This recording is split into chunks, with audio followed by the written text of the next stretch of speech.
All right, so we've been talking about a code of representations in some sense, of symbolic representation. And I've been trying to guide you through some developing understanding of that code of symbolic representation so that as we progress through the course, you'll have the ground rules in some sense for interpreting all the different theories that we encounter. And we're going to continue that today. This is the last lecture on sort of pre-psychoanalytic conceptions of personality. And then we move to Piaget, and then to Jung. So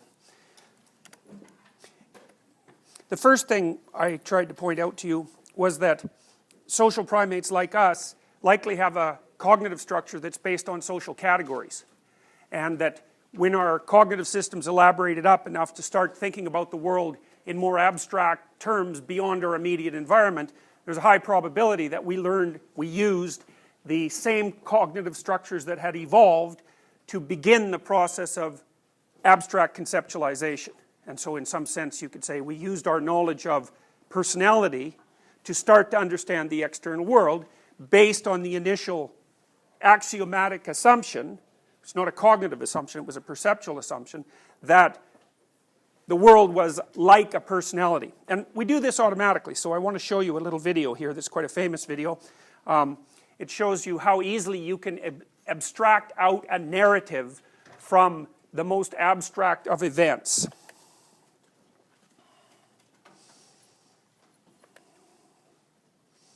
Okay, so watch what happens.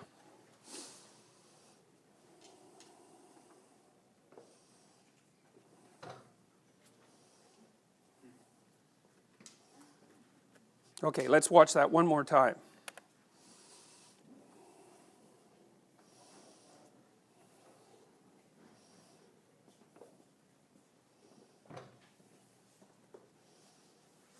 So it's something like, we'll go over it again, it's something like the little circle, the poor little circle is trying to escape, and when it does, the bad gray triangle comes up and sort of steals it, and then the blue triangle has a little scrap with the gray triangle and, you know, puts the little yellow or the little circle back into its safe enclosure, right? And so the reason that that demonstration was developed was to indicate, or to, and also to test how little information you really needed, how low resolution the information was that you needed in order to perceive, to directly perceive something that was like a narrative.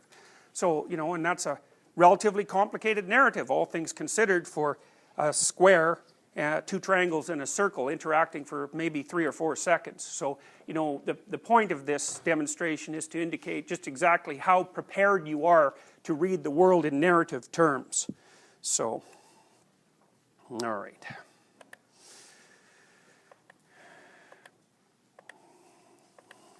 Now, I talked to you about these figures before, and I was trying to make, so here's kind of an overview of what I'm attempting to describe to you. So there's one category of representation that has to do with the territory that you inhabit and that you understand. That's primarily social territory, and it tends to be symbolized by masculine and usually like older male symbols. So that's the patriarchal structure. I really think what it is it's a personified representation of the dominance hierarchy structure. So, remember the Lion King, you know, the Pride Rock thing? So the Pride Rock is sort of associated with Simba's father. And so that category of symbol is the symbol that I'm talking about. So he used that high place on a mountain as an indicator of dominance structure. You saw that at the opening of the Lion King movie, where all the animals come, they gather around, they all bow before the rock with the king on top of it.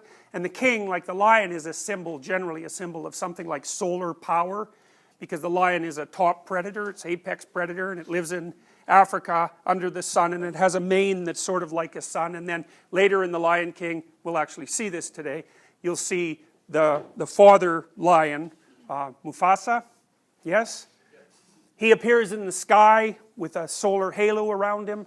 So that's the masculine category. And then the feminine category I told you a bit about is a more chaotic category, and it's a chaotic and plastic category out of which new forms emerge. And then one of the categories that we haven't talked about is the category of the individual.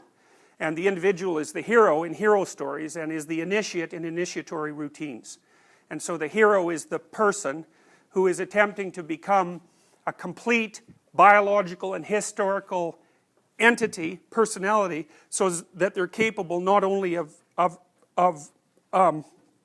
adopting independent existence, but of adopting independent existence that's productive, and that's productive in a way that's also of benefit to the community. So it's a particular pattern of development, and that needs to be catalyzed by human societies, because in order for a society to maintain its structure and for the people within it to thrive, the developing individuals have to mature to the point where they can take care of themselves in a way that doesn't disrupt the whole social structure. And so that's the path. It's a natural path for human beings, I would say, to some degree, because we're such intensely social creatures, but because we're also quite malleable and complex and also grounded in history and cultural creatures, it's also something that has to be taught both from the perspective of imitation and explicitly. And so a lot of initiation rites, for example, are predicated on the idea that you take the person out of their childhood context, you destroy their personality, usually as a consequence of some quasi-traumatic encounter, and then you refill them with the cultural norms, and that makes them an adult. And so, you know, to some degree, that's what you guys are doing in a very slow way when you make the transition from high school, say, to university, or the transition from high school to a job. We don't, in our culture, we don't have the kind of abrupt ceremonies, though, that are designed to catalyze that transformation. And, you know, maybe that's an okay thing, and then maybe it's not an okay thing. I mean, one of the things that Freud pointed out, and he's absolutely right about this, is that because human beings have such a long dependency period, it's not that easy for us to grow up. And sometimes it takes a shock in order for that to happen.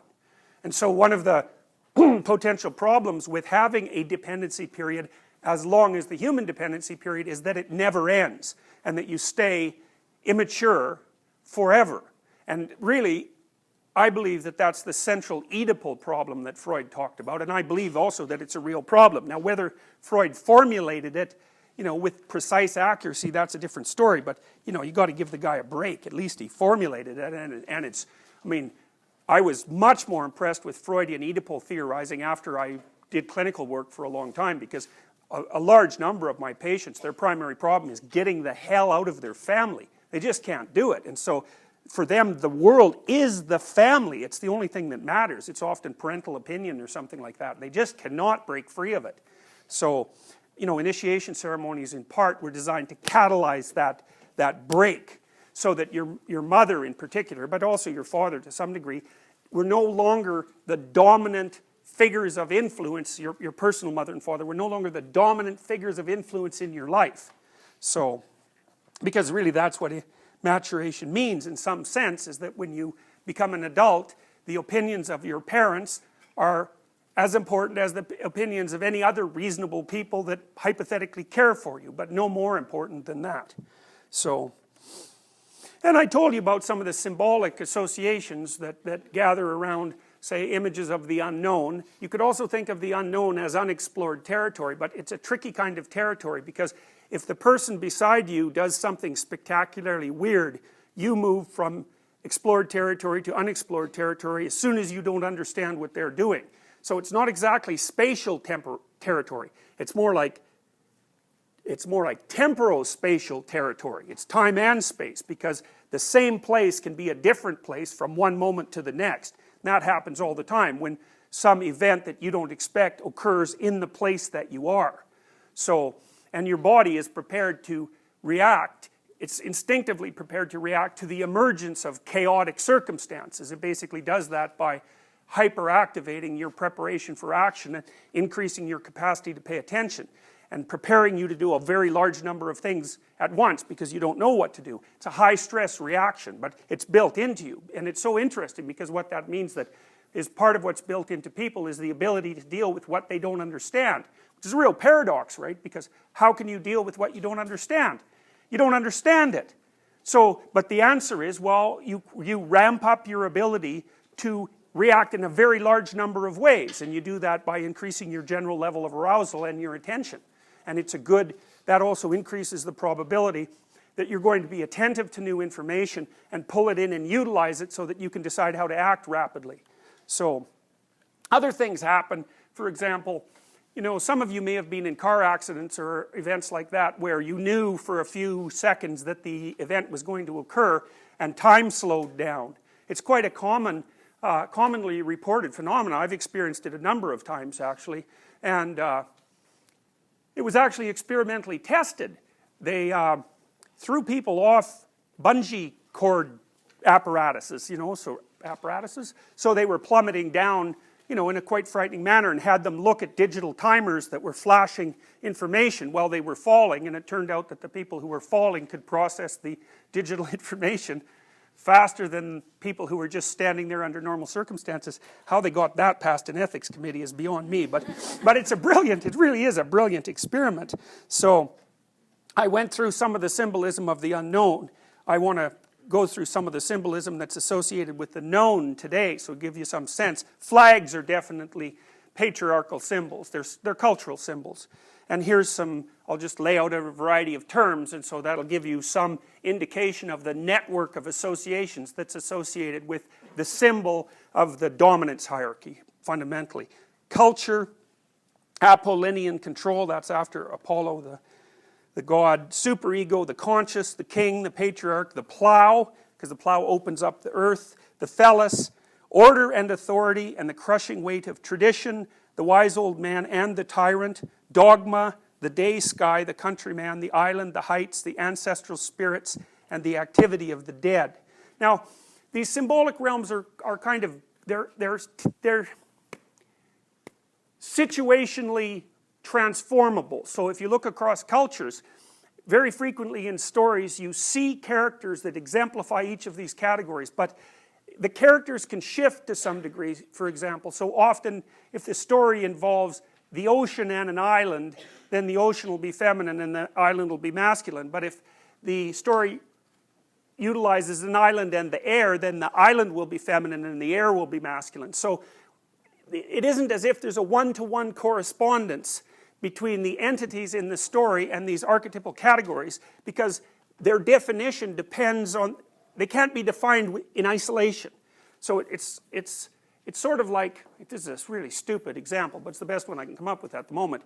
If you're trying to interpret statistics, you can't understand what a given statistic means unless you know the number of people in the experiment, the effect size, and the probability that that effect size is, that it emerged at a better than chance level. Any of those pieces of information without the other two are actually meaningless. And it's the same situation here. You have to have the representation of culture, and you have to have the representation of nature, and you have to have the representation of the individual. And then you can figure out what entities are being used in those different categories, even though there's some similarity across stories, which is partly why you could actually understand stories, right? Because if there was no similarity across them, then you wouldn't be able to understand them. So, there's some representations of the Great Father. The one on the left, which is on the right, is quite a horrifying image, you know, and that's a kind of a devouring father figure. And, you know, here's a way of thinking about that, which I think is extremely useful. So here you guys are in university, you know, and so university is one of those patriarchal institutions that gives with one hand and takes away with another, right? So when you come here, there's thousands of you, there's tens of thousands of you. So in some sense, as an individual, you're rather faceless. And you're also, in some sense, at the bottom of the power hierarchy in the university. I think more than you should be, but whatever, you are at the bottom of it. And so there's a crushing institutional weight that comes along with being part of such a big university in particular, you know. That's really hard on students in their first year. You know, it's always seemed to me that it's better for first-year students to go to a smaller place where the institutional weight is not so heavy. And, you know, I've tested U of T students in their first year with things like the Beck Depression Inventory, and about 30% of U of T students meet criteria for hospitalized depression. They do, you know, but that's also because the Beck is way more sensitive to that than it should be, at least, that, you know, because I don't think its criteria for when you should be hospitalized are reasonable. But the point is that the depression and the anxiety is quite high. And so, but on the other hand, of course, you're benefiting from going to university. And so that's the kind of bipolar nature of the symbol. It's the tyrant and it's benevolent tradition at the same time. You know, it's molding you. You could even say it's crushing you, because an educational system does that. But at the same time, it's like, well, unless you allow yourself to get crushed by it, you're not going to get the benefit. And that's the paradoxical relationship that individuals have with culture everywhere and at all time. You know, without culture, you're nothing. But with culture, you have to be a cog in some sense. And so the tension between those two things is continual and constant. You could think about it as an existential constant. Ever since there's been complex human societies, and maybe even when there were only tribal human societies, that's been a problem for the individual. So culture, tradition, the dominance hierarchy is a solution and a problem. And nature, the unknown, unexplored territory, is a solution and a problem. And then the third category, well, you see, I'll just tell you a couple of things about these images. So the one on the right, that's the devouring father that's also giving birth. So in some sense, your personalities are being devoured by the university, but at the same time, a new personality is coming, you know, emerging as a consequence of that, and hopefully it's a better personality than the previous one. If you can tolerate the tension of being transformed, the heat and the pressure, then hopefully you come out, you know, you come out, though it's worth it. The process is worth it. Okay. Now, you know, you see on the left there at the top, on the right at the top, you see a picture of an old man kissing Joseph Stalin, which is quite a weird thing to do, given that Joseph Stalin was probably responsible for the deaths of, you know, some number of people, in excess of 10 million, perhaps in excess of 30 million. People argue about this all the time. He certainly starved 6 million Ukrainians to death in the 1930s, which is something that, you know, for some reason you don't hear much about in your education. But, you know, 6 million Ukrainians, probably worth noticing a little bit. But it doesn't matter, because this old man, this was taken after the fall of the Berlin Wall. He's nostalgic for the times when everything was certain. You know, and the gold statue of Stalin is a representation, in some sense, of a deified leader. And the old man is there as in a position of worship. And then Captain Hook there at the bottom on the right-hand side, he's quite an interesting character, because he's basically a tyrant. And the Peter Pan story is very interesting, because Peter Pan, Pan sort of means everything. And Peter Pan is the sort of person who wants to retain the dynamic potential of childhood. Because when you're a child, you're not anything, but you could be anything. So you're pretty much only potential.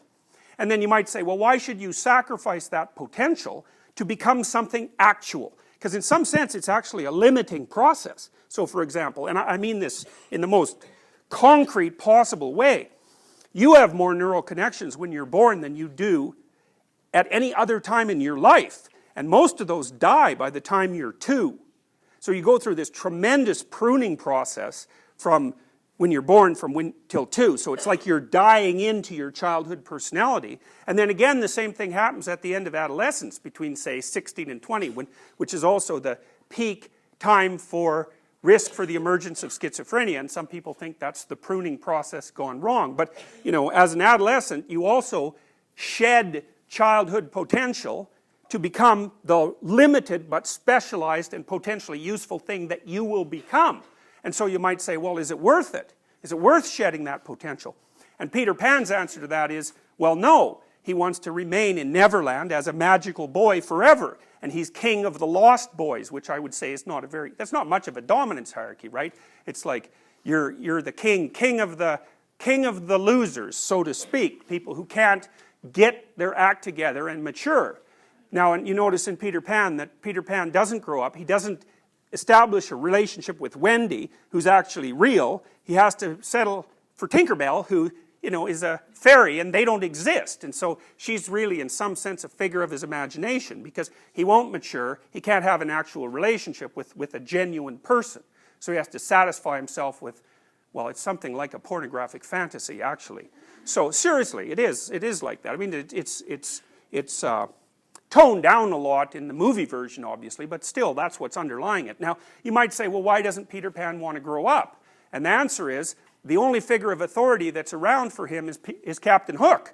And he doesn't like Captain Hook, and that's because Captain Hook is a tyrant, he's brutal, you know, and he's also a coward, because he's lost a hand already to a crocodile with a clock in its stomach. That's chaos and time. You know, that's the dragon that lives underneath everything. It's like the basilisk in Harry Potter. And that damn crocodile's already got a piece of him, which is exactly the case. Like that crocodile's got a piece of me. You know, I'm older than 50, and so time has already got its grip on me. And you know, part of the problem of being adult is that you also have to take the fact that you're finite and limited into account. And if you're terrified by that, which people tend to be, then it can easily turn you into a tyrant. Because you're afraid of everything or disgusted by everything, and you have to ramp up the amount you control it. And so Peter Pan looks at Captain Hook and he thinks, there's no damn way that's what I want to end up as. So he's got a bad role model. You know, so Captain Hook and Stalin and this sort of devouring monster are good representations of the negative or tyrannical element of the Great Father. So that's the tyrannical element of the dominance hierarchy. So same thing here, there's Stalin, you know, he's the great father of the family, and these kids they're kind of like the Soviet equivalent of Cub Scouts. They're sort of worshiping him. And then I really like the other one on the right, because I mean, you could hardly find a more hellish representation of a tyrant than that, right? I mean, it looks, and this is quite interesting, it looks like Stalin is standing in front of a mandorla, because a mandorla is a shape like this, an almond shape. You see that in Renaissance art all the time. It's an extremely old symbol. It's the oldest symbol that people have ever found evidence for. And the thing is on fire. It's like Stalin, there he is, king of hell. And it's exactly right, you know. It's eerie that that's the mode of representation that emerged for him, but it's certainly accurate.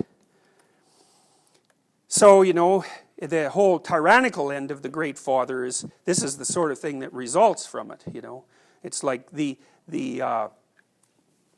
elevation of the person at the top of the dominance hierarchy to the status of some kind of quasi-deity certainly happened in Hitler's case, and then the brutal murderousness that can emerge from that. Those are pictures from the concentration camps at the end of World War II. So, you know, so I told you that the feminine can be, the terrible unknown things can be represented by the feminine, sort of a monstrous figure, you know, but it's certainly the case that the monstrosity of culture is roughly equivalent to the monstrosity of nature.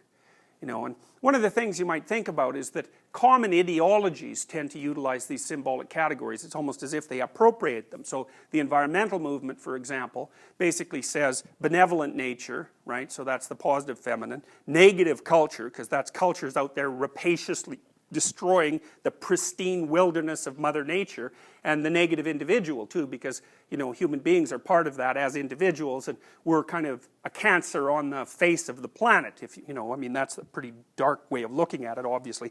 But it's one-sided, because you can easily say, yeah, well, you know, we're in a war with nature because obviously she's trying to kill us as fast as possible, and we better have some culture because otherwise we'd be sitting outside in the freezing snow, and, you know, you might be a rapacious consumer, but on the other hand, you're just trying to survive, and it's not that easy. And so, you know, you need to have both of those stories together before you have a reasonable representation of the world. It's not easy to cope with something like, well, like that. It's not easy to cope with something like that, and every institution has this potential and this element, because institutions tend towards bureaucratization and tyranny as they develop. They close up and become rigid. And so, you know, that's a rough thing to deal with. And then, of course, this is a rough thing to deal with too. So you might think, well, you could have a little bit of sympathy for human beings, not just throw them in the horrible, rapacious creature category, which I think is an extraordinarily pathological and also a pre-genocidal thing to do. You know, because you hear environmentalists, for example, now and then say, the planet would be better off without people on it. It's like, well, you know, that's kind of what Hitler thought as well about certain kinds of people anyways, and God only knows where he would have stopped. So, you know, when someone says something like that, one of the things you might think is you should take a good look at your unconscious structure there, bucko, because fundamentally you're, you know, there's a genocidal ideology at the bottom of your thought structure, and you know, you might think that you're an environmentalist, but you're actually possessed by a genocidal ideology, and you better do something about that, because if you ever get any power, you're going to be one dangerous creature. So one of the things that's really interesting about psychoanalysis, and one of the things I love about it, is that the psychoanalysts tell you, if someone says, I'm good, or I stand for a good thing, the first thing you want to look for is the opposite of that. It's like, okay, that's what you say. what might really be going on, or is it actually the case that you're Jesus Christ and all the saints combined, you know, you're this perfect person, or are there dark motives for what you're doing that you claim to be doing for the good? So a guy named George Orwell, who was one of the world's most creative essayists in the 20th century, he was a left-winger. He wrote some things that were very critical of socialist movements, and was one of the early critics of Soviet Russia when it was sort of in vogue among intellectuals to be supportive of the Soviets. One of the things he said about left-wing socialists was that they didn't really like the poor. He was talking about middle-class left-wing socialists, not the working-class guys who were in the unions and, you know, had some justification for their struggle against those who were at the top of the power hierarchy. He was more looking at people that were already at the top of the power hierarchy who were claiming to be advocates for the working class. You know, and his claim fundamentally was that those people didn't like the poor, they just hated the rich. And, you know, it was difficult for the publisher who was publishing that book, which was called Road to Wigan Pier, which is an amazing book. It's a book about coal miners in northern Britain, and it's brutal. Those people had brutal lives, man. So, but anyways, you know, the publisher, which was the Left Book Club, if I remember correctly, was very loath to publish the essay that went along with that book because it was such a devastating criticism of sort of middle-class socialism. Anyways. So the psychoanalysts are always telling you, look, you know, there you are, there's no monster. It's like, okay, where's the monster? Because it's somewhere. It's somewhere, because there's a monster in everyone, and if you're hiding it or covering it up or pretending that, you know, you only stand for the good, it's like, all that means is that you're ignorant and naive about your own possibility. There's a monster around there somewhere. So, yeah, and that's partly because, you know, if you're not a monster, it's pretty hard to stay alive. Because, you know, you have to contend with things like this. Sorry, things like this, and things like this, and things like this, and things like this. You know, that's your life. You contend with that. Nature is brutal. Culture is brutal. And other people can be brutal too. And so if you're not prepared for that and able to withstand it, then you're just going to get rolled over. So you better get the old inner monster developed, because, and under conscious control, because even though it's a terrible thing, you need it. So the Taoists, for example, they represent the world in terms that are quite similar to those that I just described for you. So the central Taoist symbol is this one, the Yin Yang symbol, and Yang basically stands for order. That's what it means, but it means all the things that I've listed there. It means order, masculinity, the daytime, the known. It also means authoritarianism and fascism. And then Yin, on the opposite side, is chaos, femininity, the night, the unknown, decadence, and nihilism. And it's also a relationship between the conscious and the unconscious. The consciousness is represented by light. And the reason for that is, well, when are you conscious? You're conscious during the day, right? Because we're creatures that live in the day, unlike rats, for example. You know, they live at night. So for us, consciousness is associated with enlightenment and illumination and daytime and sunrise and the bright noon sky, and the unconscious is associated with the nighttime. And the reason for that partly too is that your unconscious is actually a lot more active at night. First of all, that's when you dream.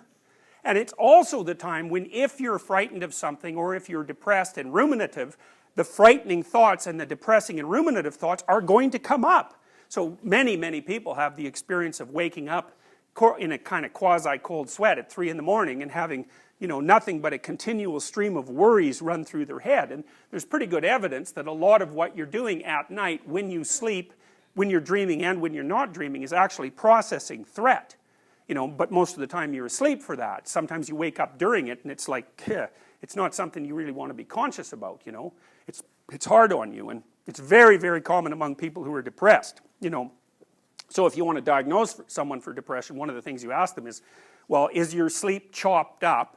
You know, do you wake up multiple times at night? And when you wake up, what happens? And if they say, well, you know, I have worries running through my head and I can't stop them, that's rumination, because it's an automatic process, it's an unconscious process. Then you know that the balance between positive and negative emotion has shifted too far for that person. There's so much chaos and pain in their life, or their emotional systems have become dysregulated, that it's starting to pop up into consciousness and dominate it. So Now, the yin-yang symbol is interesting for a variety of other reasons too, because the Taoists believe that that symbol represents being. Now, being is not the same thing as objective reality. Being is what you experience as a conscious creature. That's being. And for the Taoists, being is made up of these two elements, order and chaos. And the reason for that is quite straightforward. The reason for that is wherever you go, and whenever you live, and whoever you are, each environment that you're in is composed of things you understand, and things that work the way you expect them to, and things you do not understand, and that can pull the rug out from you at any moment. And so you can say in some sense that these symbolic representations are representations of the most unchanging elements of being. So the most real things, because, you know, a typical modern person will look at this and think, well, those aren't real. It's like, they are real. In fact, they're hyper-real. Because one of the things that defines real is that it's permanent. And it is permanent. No matter where you go, there are things you know and things you don't know. And it doesn't matter who you are. It's permanent. So it's part of the existential landscape of human being. Now, the other thing there's two other things that are quite cool about the yin-yang symbol, and one is that each of the black paisley has a little white dot in it, and the white paisley has a little black dot in it, and the reason for that is the Taoists also recognize quite well that chaos could turn to order at any moment, you know, so a new order can arise out of a chaotic structure. That's a revolution in some sense. But by the same token, if you're in a place that's orderly and predictable, something can happen that casts you into a chaotic situation right away. So there's a dynamic, even though these two things oppose each other in some sense, there's a continual dynamic interplay between them.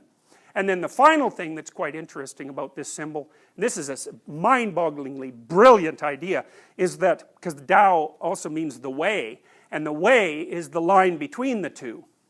And so what that indicates is, this is a brilliant idea, is that the optimal position for a human being isn't in chaos or in order, because if it's too much order, then it's totalitarian, and if it's too much chaos, then it's disgust and fear and emotional pain and depression.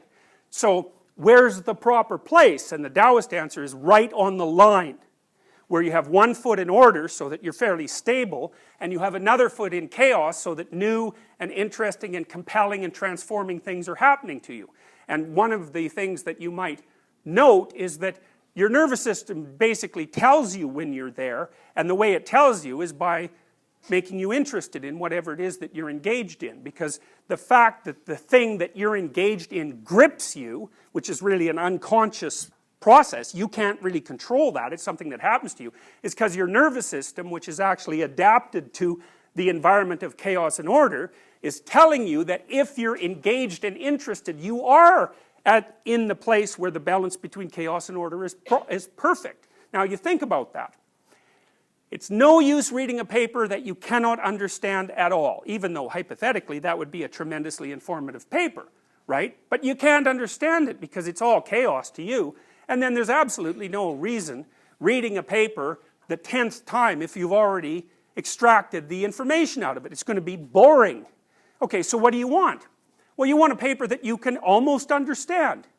So there's, you know, the frameworks, the cognitive frameworks that you have at hand are sufficient for you to take the next step into the unknown, and the paper will inform you of that. And so those are the sorts of things, books do that, movies do that, conversations do that, even lines of thought do that.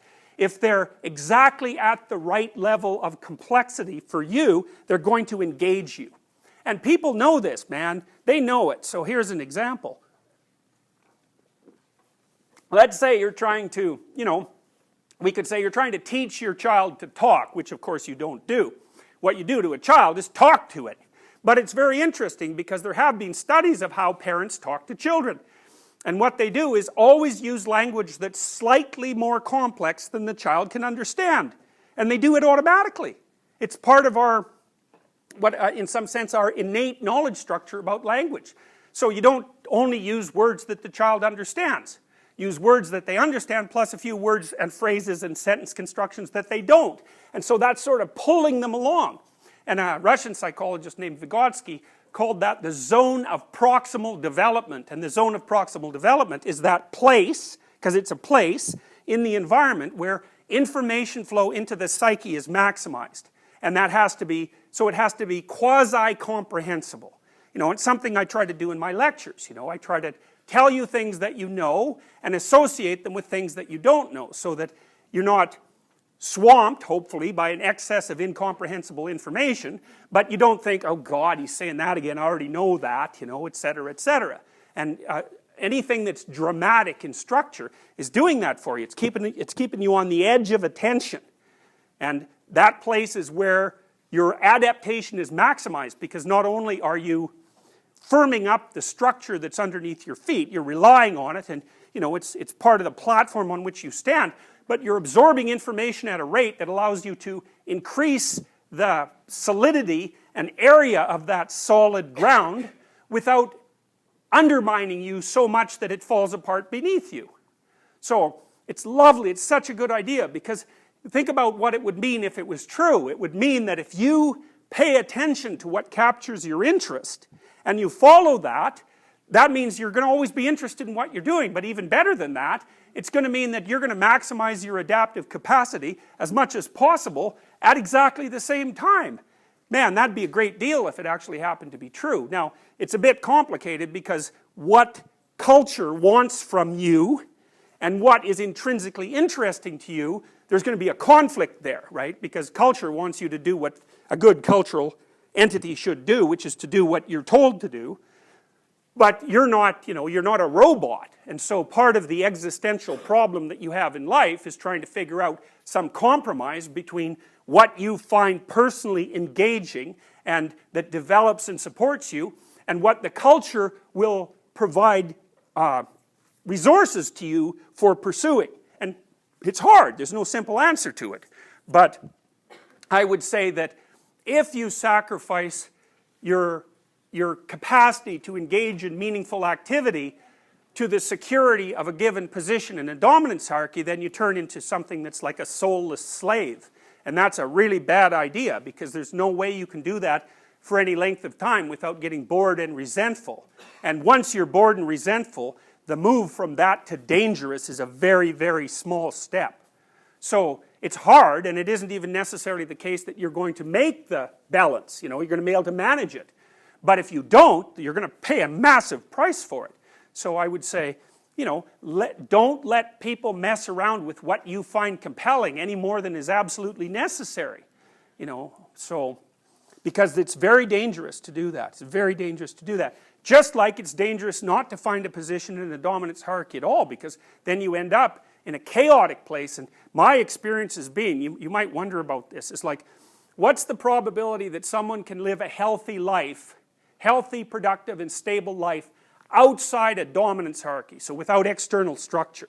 And the answer to that is, there might be one person in this class that could do that. It's really hard, because what happens to most people is that if they don't have a substantial amount of external structure and routine, they just fall apart. They don't sleep properly, they don't eat properly, you know, they're depressed. It's tremendously effortful to continually reinvent yourself day after day. And so there's some real utility in routine and social identity. You know, and Jung would say the part of you that has adapted to routine and social identity is the persona, and sort of the mask you wear in public. It might even be who you think you are. And he thought that people who were only persona were dangerous, because they were only thoughtless advocates of the system for which they stood. But he also believed that people who had no persona were in an equally terrible situation, because they're psychologically chaotic and they don't have a social structure around them to hem them in and continually remind them how to be sane and productive. So it's a matter of balance, you know. There's horrors on both sides, and there's advantages on both sides, and the trick is to place yourself in a location where you're deriving maximal advantage from both. And you'll be able to tell if you do that, because if you are doing that, you're going to find your life engaging and meaningful enough, so the fact that it's also tragic and potentially composed at least partially of slavery is going to be acceptable. And that's the goal in some sense. It's hard to do that, but you know, it's hard not to do it too. So you're screwed either way, so you might as well pick the path that's going to be of maximal utility to you. You know, so, and hopefully to everyone else. Okay, so this is the individual instead. So we have explored territory and unexplored territory, or the known and the unknown, or order and chaos, and then we have the thing that mediates between them, and that's the individual. And this is an old medieval representation which I really love.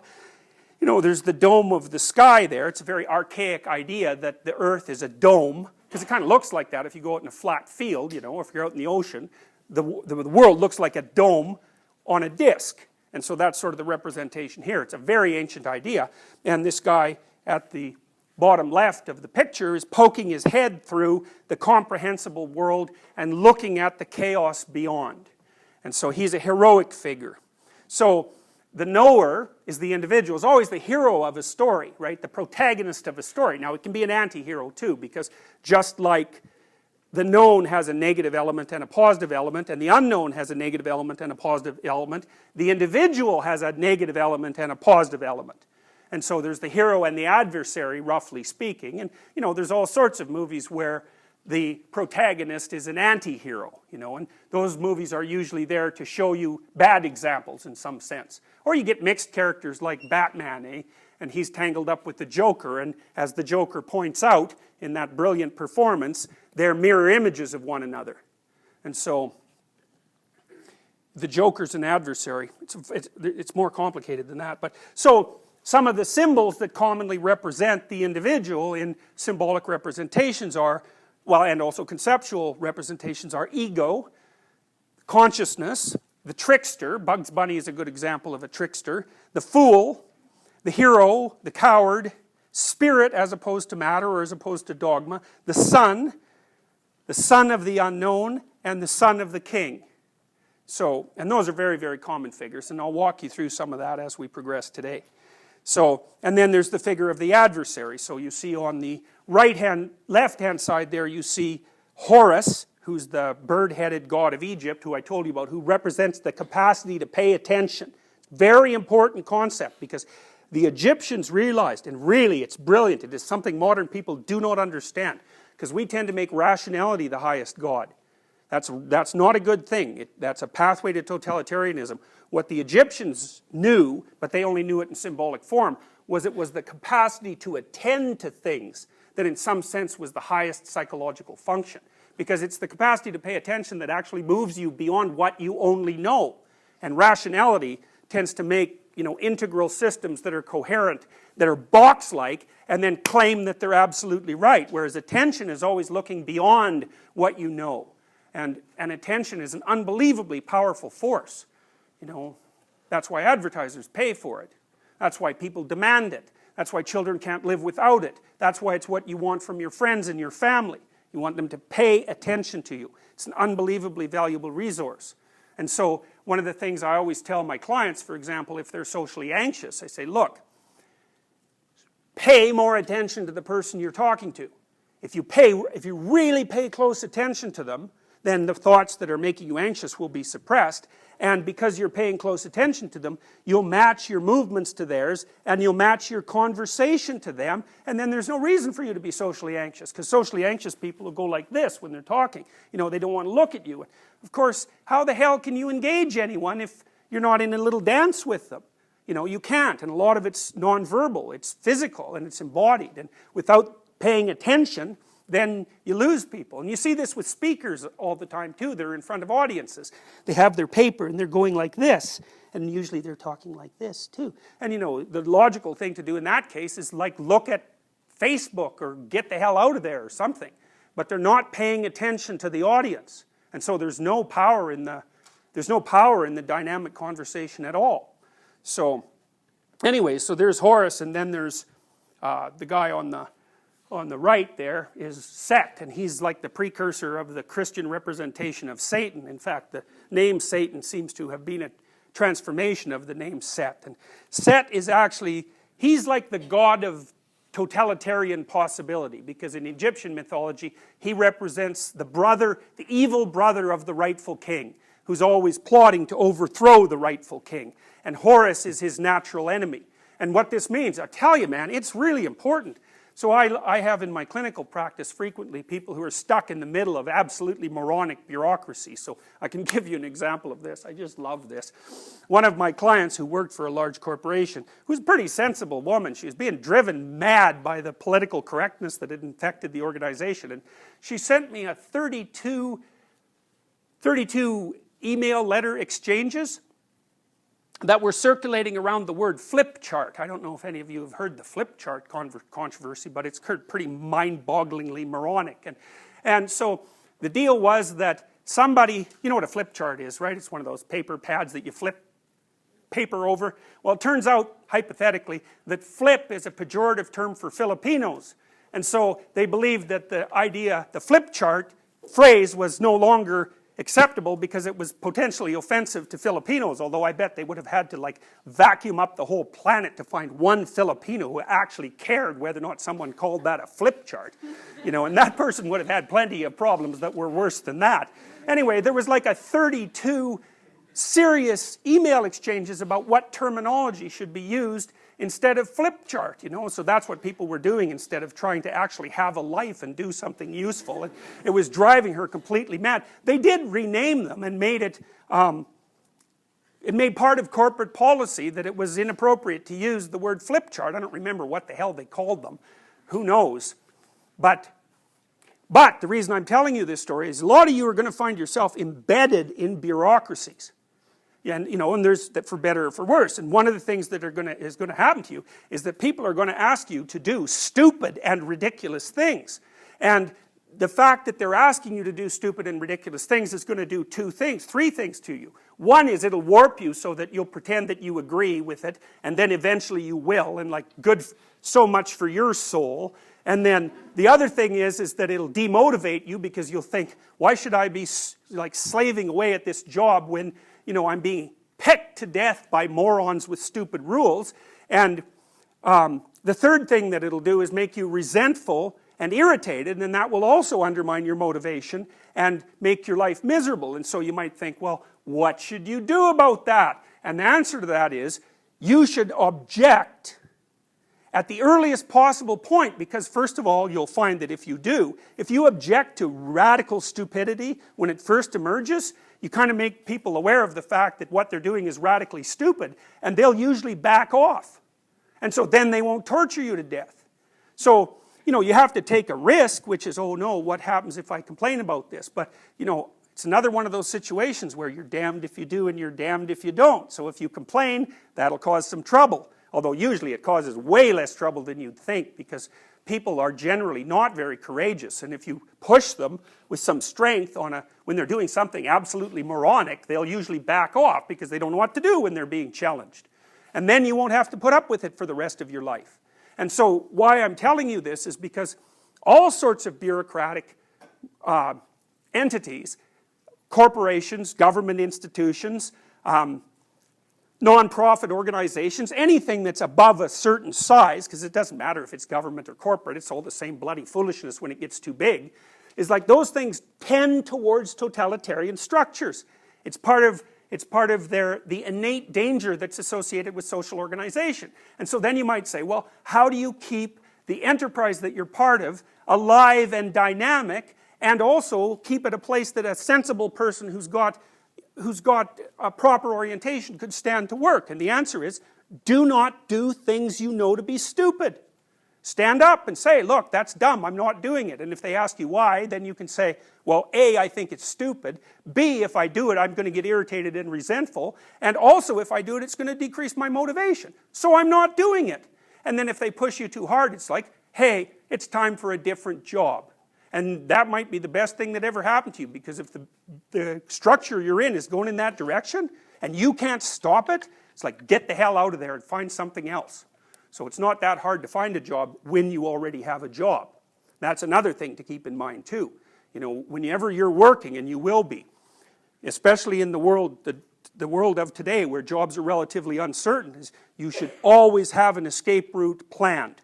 And it should be active, because if you don't have an escape route and you can't get away, you can't say no. And if you can't say no, you can't bargain, and if you can't bargain, you're a slave. So that's how the world is set out at the moment. It's probably always been like that, but it's something that you really need to know, because you got to watch. If your being is objecting to something that someone is forcing you to do, maybe you're right. Maybe you shouldn't be doing it. And lots of people end up living meaningless lives. And that's not a very good term, because there's no such thing as a meaningless life. Because one of the meanings of life is suffering. And there's no bloody way you're going to escape that. So you will not have a meaningless life. You'll have a life that's only suffering. And I wouldn't recommend that, because it'll make you one miserable creature, and plus you'll warp everyone around you because you'll be vengeful. So these things are really important. They're really important. So, all right, so the individual, as like culture and like nature, also has its negative element. Jung would call that the shadow. You know, and we're going to discuss the shadow in some detail, because one of the things that Jung believed, and he kind of got this idea from Nietzsche, was that when you grow up, and maybe as a consequence of your temperament, you tend to think that some of your attributes are good and some of them are negative, you know. So you make moral judgments about them, and fair enough. So, you know, you might think, for the psychoanalysts, the two elements of human being that were commonly regarded as negative from a moral perspective were sexuality and aggression. But Jung's notion is that, well, you know, you might be someone who's modest and careful and never causes any conflict, and then we might say, well, you're a well-socialized person. But Jung's point would be, yeah, but you got no power. You've got no power. And so people are just going to roll right over you. So you better dive into that morass of sexuality and aggression and pull out those powers and integrate them into your psyche so that you can use them consciously, because without that, you're harmless. But, you know, I don't think that's a very good ambition. You know, what do you want to be when you're 30? Well, I want to be harmless. It's like, you know, really, that's what you want to be? It's like you might as well not even be if that's your goal. So, you know, this dichotomy between the positive individual and the negative individual is very, very complex, because what's positive and what's negative is not obvious from the beginning, and arbitrary judgments don't help. It's very difficult for a given individual to look at themselves and say, well, what is it about me that's actually worth developing? And I can tie this into some degree into Big Five theory. So one of the Big Five characteristics is agreeableness, eh? And people tend to think of agreeableness as a virtue, which is it's completely idiotic to think that, because every virtue has its vice. But agreeable people are sympathetic and empathetic and compassionate and polite, and those all sound like good things. But they're also part of being an Oedipal parent, by the way. But anyways, the problem with being agreeable is that people take advantage of you. And then you get resentful. So I'm sure there's a whole pile of you in here that are agreeable and resentful. You know, I'm sure you know who you are. And one of the things I would mention, and you should think about this because it'll help you a lot if you do it, is that resentment is your best friend. If something makes you resentful, do not do it. So, or there's a more sophisticated rule, which is, if something makes you resentful, there's only two possibilities. One is that you're sniveling and immature and you won't adopt your responsibilities and you're whining about it. The other is that you're being pushed around and people are attempting to enslave you. So, you want to eliminate the first possibility, right? You got to think, well, am I just being immature and whiny about this? Is it something that people are reasonably demanding of me? And if you think that through, and maybe you talk to some people about it, and you think, no, this isn't reasonable, then the resentment is telling you, act. Act. Because otherwise, that's what you'll be. You'll end up 15 years, especially if you're married or something like that, with 8,000 things you're resentful about, and then, you know, you'll be in some kind of painful divorce that lasts for 10 years. So, better to nip it in the bud. If someone is after you to do something, and you don't feel like you're getting proper regard or proper response, or you don't think it's fair, it's like, have some courage and get a hold of your anger and use it. Doesn't mean you're right, but at least it means you can push the person hard enough so they have to engage in a dialogue with you. And you know, these are necessary skills. Like, if you cannot do this, you have to be able to say no to negotiate. You have to be able to say no. So you always want to put yourself in a position where you can do that. That's part of power.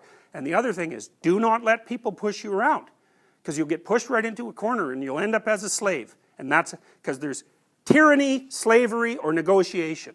That's what you've got. Yes? What if it's not an individual pushing you around? If there's no one to engage in then you're looking at it from the wrong perspective. Your level of analysis is wrong. Because, so, you know, it is society as a whole. But what the hell good is that going to do you? You can't complain to society as a whole. You have to look for the micro manifestations that actually occur in your realm and work on those. And that's the only level of analysis you have any control over anyways. Fix the things that are within your realm of power. And what will happen as a consequence of that is that your realm of power will grow. But you start local, because like what the hell do you know? You're 19 or 20 or whatever it is. Like you have a scrap with society? It's like that's just an archetypal problem. That's all it is. Because you don't know enough about society to have that opinion. You know, and I'm not trying to be cynical about this. I am telling you it's an archetypal problem. You know, of course everybody who's young has a problem with society. You're all at the bottom of the bloody dominance hierarchy. Unless you count the entire rest of the world. In which case you're already in the top 1%. Right, so, you know, that's worth thinking about too. So, and, you know, if you are involved in a battle in some sense with society, you're dominated by the figure of the Great Father. The negative figure of the Great Father. You also have to, a lot of what you should do about that is increase your level of gratitude. You know, here you are. It's warm. The chair works. The floor isn't going to fall apart. Right? You're at a prestigious institution. You're well on your way to being one of the top 1% in society. You're just too damn young right now for that to happen. You're smart. You're healthy. You're good looking, except for that weird thing you're wearing around your head. So, like, you know, what the hell? Everything's good for you. So, I mean, I know there's a tyrannical element. There is. It's real. But if that's all you see, you're blinded. And that's not good. It'll warp you. So, okay. So, here's an example of how people automatically see the world as animated. So, it makes sense. So, you know, because I said we automatically perceive the world in personified categories. So, let's look at this.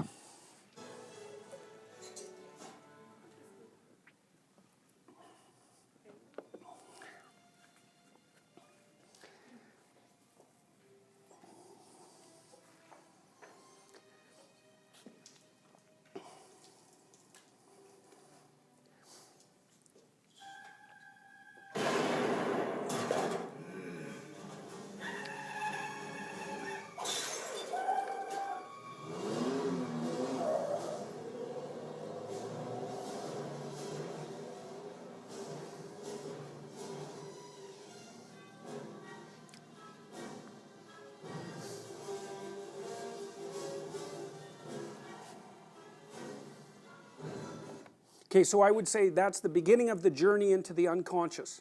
So he's going, what would you say, into the underworld fundamentally.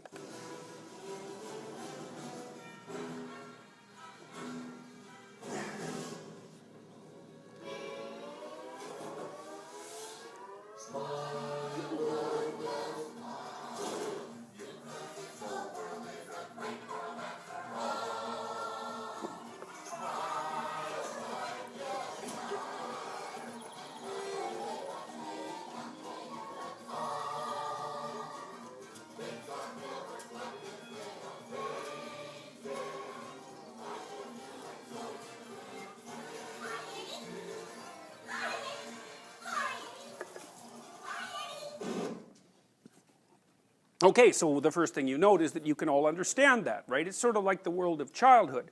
But it makes sense for all those things to be animated, to manifest themselves in personified form. It's a way of looking at the world that we can really understand. And it's a natural way, sorry about that, it's a natural way for children to look at the world. All their books are like that. Everything's animated because that's what they assume about the world. That's their first understanding of the world, is the world of a place of personalities. And they have to move beyond that to start developing some concept of the objective world. And it isn't even clear that that's necessary. So, okay, so now, I would say that that's, what would you call, that's part of the symbolic structure that represents the shamanic initiation. So I'm going to read something from Eliade, which is one of the readings that you have. I should like even now to stress the fact that the psychopathology of the shamanic vocation is not profane. It does not belong to ordinary symptomatology. So what he's saying is that it's not psychopathological, it's part of normative personality development. It has an initiatory structure and signification. In short, it reproduces a traditional mystical pattern. The total crisis of the future shaman, sometimes leading to complete disintegration of the personality and to madness, can be evaluated not only as an initiatory death, but also as a symbolic return to the pre-cosmogonic chaos, to the amorphous and indescribable state that precedes any cosmogony. Cosmogony is the account of the initial creation of being. So in the Judeo-Christian tradition, for example, that would be the emergence of order out of the initial state of chaos that's produced by God's word. So, and that's another symbolic representation. There's chaos, there's the active word, and there's order. And those are the three initial elements of being. And so the shaman, in some sense, is reducing himself as a consequence of exposure to something radical, to the initial components of his being, and then being reconstructed out of that. And that happens to you all the time, in some sense, when you encounter an obstacle that really sets you back. Because, you know, you've ordered the world, and then what you find out is the ordering of the world is incorrect. And before you can reorder it, it has to become chaotic. It does become chaotic. That's what sets you back. And then out of that chaos, you have to bring out a new order, if you can. You know, so for example, you get betrayed by someone that you love. It's like, okay, it's time to update your world model. Now, can you? Well, maybe not. You know, because if you really update it, you have to come to terms with the fact that the individual, which would also include you, is capable of radically immoral acts. Because betrayal is a radically immoral act, right? If there's anything that's actually immoral, it's people telling you one thing and then doing a whole bunch of other things behind your back. And then that brings up a question, which is, well, how the hell can people be like that? Especially because I'm also a person. And then also, how can I be so naive and moronic that that can happen to me? So, and those are not trivial questions, you know. If you don't have an answer to them at hand, what it means is that there's half the world you haven't mapped out, which would be the negative half. And you may have to revisit and revise and destroy virtually all of your assumptions about the world. So that's a reduction to chaos. It is not fun, especially if it happens accidentally. And it can be traumatic enough so you never recover from it. Post-traumatic stress disorder is like that. Like if you watch soldiers in battle and they get post-traumatic stress disorder, it's very frequent that they get it because of something they did, not because of something that happened to them. You know, so they're out on a mission of some sort and they shoot a 3-year-old child. It's like, and maybe they do it consciously. And then, you know, they wake up after they do it and they think, well, that's not me. It's like, oh yes it is. It's just not the you that you think you are. And the you that did that, man, encountering that's going to be enough to damage your consciousness. And that is what happened to people with post-traumatic stress disorder. Like, it blows them apart so badly, and not just psychologically, right? It radically alters them physiologically. Their amygdalas grow and their hippocampi shrink if you have post-traumatic stress disorder. It's a whole brain transformation. It's like, it's no joke. And the human capacity for evil is so deep that, well, Jung, for example, he thought that you know, an accidental encounter with it was enough to, well, enough to lead to madness in some cases, and it's no joke. All right, so here's a way of thinking about things. I'm going to move through it relatively quickly. So you look at the world through a frame of reference, and the reason you do that in part is because there's more to the world than you can understand. And so that would be the actual chaos of the world. It's like, the world is very, very, very, very, very complicated. And, you know, you're very complicated too, but you're not as complicated as the world. So you're continually surrounded by a chaotic structure that you don't really understand. And you have to frame it in with a frame of reference that only allows you to see those things that are necessary for you to see at the time of your given action. And as far as I can tell, this is a cybernetic model of personality. The elements of that frame are something like, this is a basic story. You are somewhere. You're located somewhere in time and space, always. You know where that is, and you have some sense of the qualities of that localization. So people ask you about that because they ask you, well, how are you doing? And what they're asking is, you know, what's your representation of your current state of being? And the answer to that is, generally for people, it's okay, but it's insufficient. Because if it wasn't insufficient, well, why would you be doing anything? In principle, now isn't good enough because there's something else that could be better, and that's what you're pursuing. And if it's kind of a weird thing, because it means in some sense that if you weren't dissatisfied permanently, you wouldn't be motivated to do anything. And so that's also part of the reason that a lot of human experience is characterized by somewhat negative emotions. It's like this, we're permanently dissatisfied. Why? Well, because we can act to change things. So if you're not dissatisfied, you don't want it to be better. So in some sense, what you're doing is looking at the world through a frame that says, this is what there is, and here's how I evaluate it, and here's what could be, and that's what I want. I would like to bring that about. And so that's what gives things value. It gives things value, because things that will move you to where you want to go, they have a positive value, and things that get in your way when you're trying to get to where you want to go, they have a negative value. And so that's partly how your emotions work.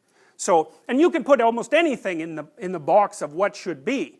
It's weird, because normally for animals, what would be in the box of what should be would be deep motivational states that are biological in origin. So maybe an animal hasn't had enough to eat, and so pop, it's feeling hungry, that's undesirable, it wants to have something to eat. And so these different underlying biological systems like hunger and thirst and sexual lust and aggression and temperature regulation and so on, they're what set the goals and the perceptual frame. So, and the emotional responses. But in human beings, we're so damn abstract that we can take that structure and we can put almost anything in that goal box.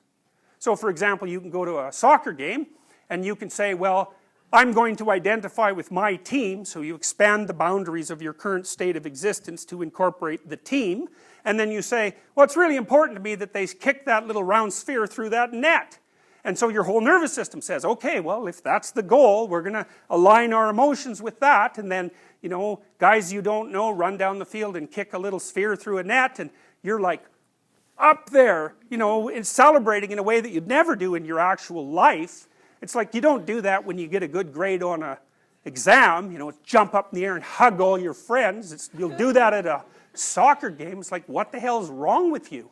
So, but you do that because this is a very malleable and extendable frame, and you're using it for everything.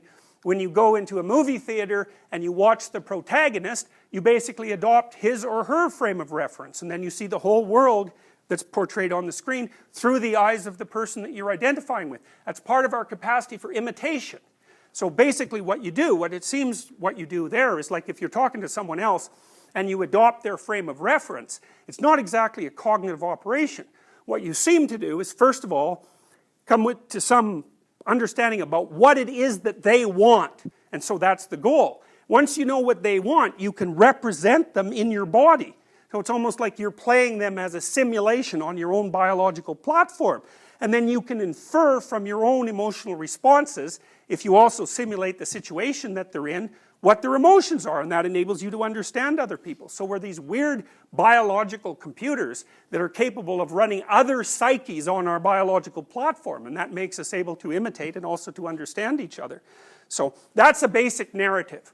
I was here and I'm trying to go there. And so if you're asking your kindergarten kid what they did today at school and teaching them to tell a story, they might say, well, I was at home and then Mom took me to kindergarten. It's like not a very exciting story, but it's a story. And then a little more exciting story might be, I was at home, my mom took me to school, and on the way there a big dog ran up to the fence and barked at me. And the right question that would follow that story is, okay, what did you do? And that's a real story, because the kid says, well, look, I was in this frame of reference, and I was aiming at goal A, B actually, I was aiming at point B, and while I was aiming at point B and acting out the processes that would lead me there, something unexpected happened. That's a story. And then you say, well, what did you do? And the kid might say, well, you know, I was really scared and I hid behind Mom. Or, so that would be one response, and we still went to kindergarten and I was okay. It's pretty good, pretty good. Or the kid might say, well, I wasn't scared at all because I know that if you stand up to dogs, they usually leave you alone. And we went to kindergarten and that was okay. And, you know, the kid is trying to tell, really, they're trying to tell a little hero story. And if they're successful in the encounter with the thing that's unknown, then they triumph as a consequence of their encounter with the unexpected, and poof, you know, that's successful adaptation. You pat them on the head and you say, yeah, that's really good. And they kind of smile, and, you know, you're teaching them how to comprehend their existence in a narrative structure, and you're also teaching them what that narrative structure should be. So this is like a meta-narrative, and the meta-narrative says you were going from point A to point B, that's the oval on the left, and then something completely bizarre happened, like I was betrayed. And then I was in this terrible place for quite a long period of time, a chaotic place, but I learned a bunch, and I put myself back together, and I'm a wiser person as a consequence of the encounter. Right? Everyone knows that story. And that's paradise, paradise lost, paradise regained. It's a cultural meta-narrative. And it's a story that it's a human story. It's an apocalyptic story. That's why everybody's always all apocalyptic about everything, right? Apocalypse of the week. We're going to run out of oil. We're going to run out of gas. There's too much carbon dioxide. The Chinese are going to take over the world. We're ruining the ecology. The ocean's running out of fish. You know, the world is getting too hot. It was getting too cold in 1970 when I was about your age. It's like apocalypse of the week. Why? Because things fall apart. And because they can fall apart completely, and they often do.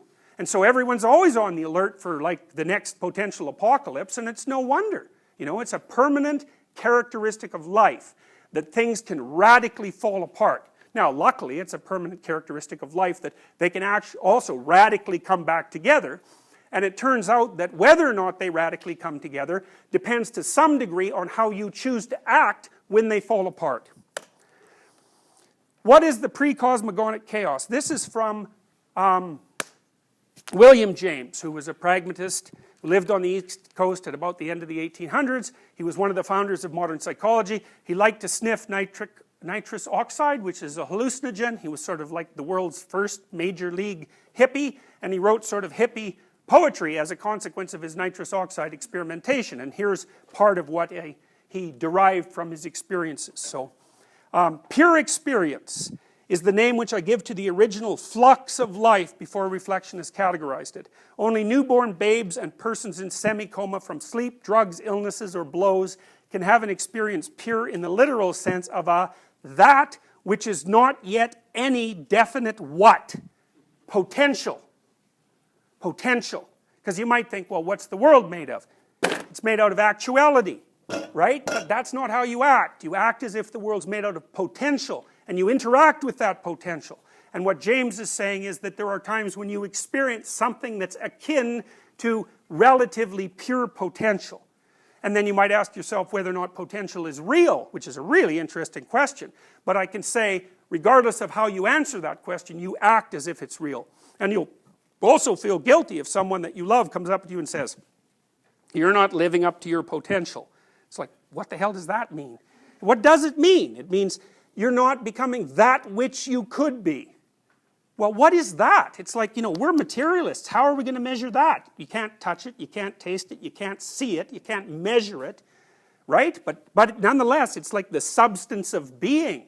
And being is potential as well as actuality. And we're grappling always with the potential. And so that's what James is talking about, pure potential. I like to think of it as latent information.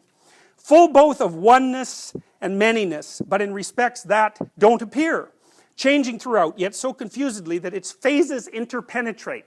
Sounds like the Yin and Yang symbol. And no points either of distinction or of identity can be caught. Here's his poem. No verbiage can give it, because the verbiage is other.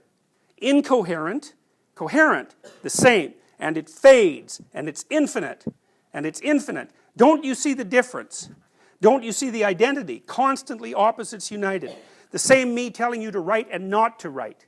Extreme, extreme, extreme. Something and other than that thing. Intoxication and otherness than intoxication. Every attempt at betterment, every attempt at otherment is it fades forever and forever as we move. Eliade says, now as we know for archaic and traditional cultures, the symbolic return to chaos is equivalent to preparing a new creation. So the death of your current state of being can be the preparation for a new being. Now, one of the things the psychoanalysts say, and this is implicit in Eliade's discussion of the shamanic transformation, is if you do this voluntarily, you have a much better chance of doing it successfully. So the rule is, well, if you go out to hunt for a dragon and you're in pretty good shape while you're doing it and you're all prepared, then the damn thing might not eat you. But if you're lying in bed and you're covered with cheesy dust and you're hungover from 3 days worth of drinking, then the dragon will just eat you, and it's probably a good thing for everyone that it did.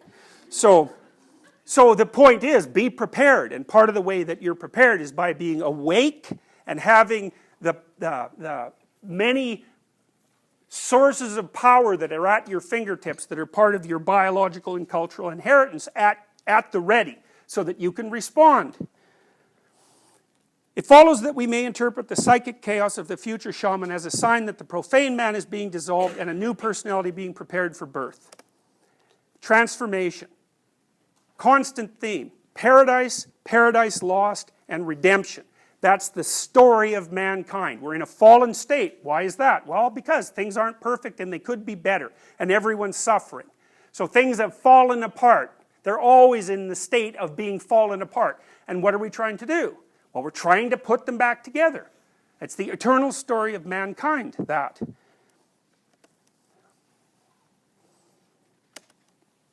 Now, Henri Ellenberger, who was an existentialist psychotherapist, and who was a leader of the existentialist movement in the 1950s, and also a profound student of psychoanalysis, talked about something he characterized as a creative illness, which was something that manifested itself in Freud and in Jung, and in other people like Viktor Frankl, for example, who went through periods of extreme, and Darwin, extreme periods of chaotic disruption as their new theories were manifesting themselves, because the new theories tore them apart as they were being developed. And they paid a tremendous personal price for that. But generally they were able to reorganize themselves within the context of the new theory, and that made their stance more powerful and more complete than it was before. He described the characteristic elements of the creative illness as follows. It succeeds a period of intense preoccupation with an idea and search for a certain truth. It's a polymorphous condition that can take the shape of depression, neurosis, psychosomatic ailments, or even psychosis. Whatever the symptoms, they are felt as painful, if not agonizing, by the subject, with alternating periods of alleviation and worsening. Throughout the illness, the subject never loses the thread of his dominating preoccupation. It's often compatible with normal professional activity and family life.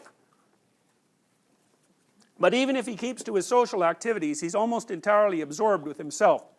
He suffers from feelings of utter isolation, even when he has a mentor who guides him through the ordeal, like the shaman apprentice with his master. The termination is often rapid and marked by a phase of exhilaration. The subject emerges from his ordeal with a permanent transformation in his personality and the conviction that he has discovered a great truth or a new spiritual world. Also happened to Piaget. Many of the 19th and 20th century figures recognized universally as great, Nietzsche, Darwin, Dostoevsky, Tolstoy, Freud, Jung, were also additionally characterized by lengthy periods of profound psychological unrest and uncertainty. Here's a dream that my daughter had when she was 3. And this is quite a cool dream. I caught it. I was able to write it down verbatim because I was writing at the time. So she came in to tell me this dream, so I typed it out because it's not that easy to catch a kid's dream. So here was the situation. So when we brought her brother home from the hospital, he is 2 years younger than her.